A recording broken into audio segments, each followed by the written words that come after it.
maybe there's a little bit more going on here. I'm going to open up a little bit of some of the Christmas story, I guess you could say, from the Gospel of Luke, from chapter 2. We just heard from chapter 1, which was the Magnificat of Mary, the Annunciation. That born from the first beginning, born from the first start, born from above. Let me ask you something. When's the only moment in time that you can access eternity? When's eternity?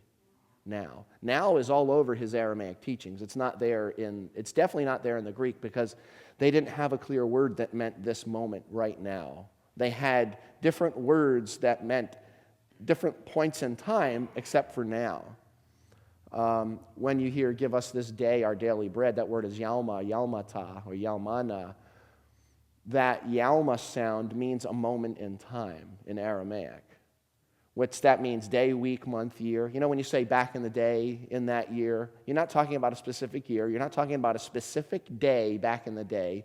You're talking about a moment in time. And when he says, give us this day our daily bread, there's a little bit of a deeper message there. What he's actually saying is now. Give us now our now bread. But there's a little bit more even going on there.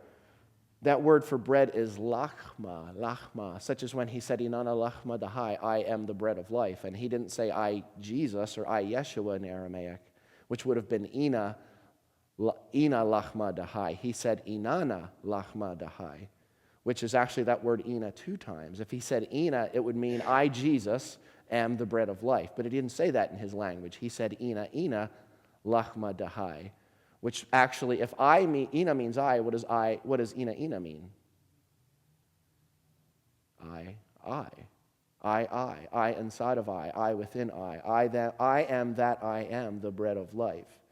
Not speaking of himself, but speaking of, in the words of St. Francis of Assisi, that I know I've said in this room before, what you are looking for is what is looking. What is looking through you is actually what you seek. And the key is about connecting into that awareness rather than trying to look somewhere else for something that you already are. Because what you are looking for is what is looking. Twisting your mind here a little bit. He was talking about heaven as something, this above thing, the heaven that's above, in higher dimensions of awareness, higher states of awareness. That word lachma means not simply bread, though. Moses and the Israelites wandered in the desert for 40 years. What fell? Something fell, they say. What fell? Manna. Where'd it come from? Heaven. Where's heaven? Up. You sure? They had pita bread going booming out of their chest. That word manna, mana, is an Aramaic word that means what is it? What it means is this represents something else. This is not what we think it is. It means true sustenance from within, which is the same as what that word lachma, bread, means. It means divine sustenance, true sustenance from within.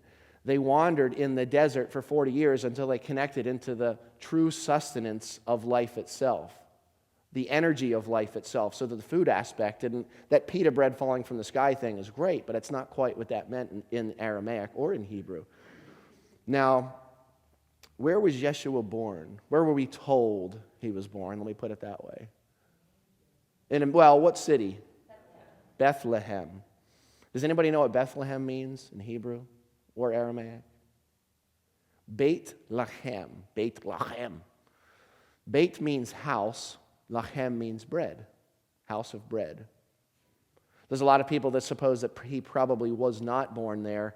How many people 2 millennia ago, when there's basically no medical care whatsoever, are going to be dragging their wife, who's like 9 months pregnant, through the desert from the city that they're in just to write their names in a census, to pay a couple of taxes? Who's actually going to do that?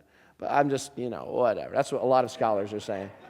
But they had to place him there if he was the Messiah, because that was the city of David. It was the house of David in Aramaic.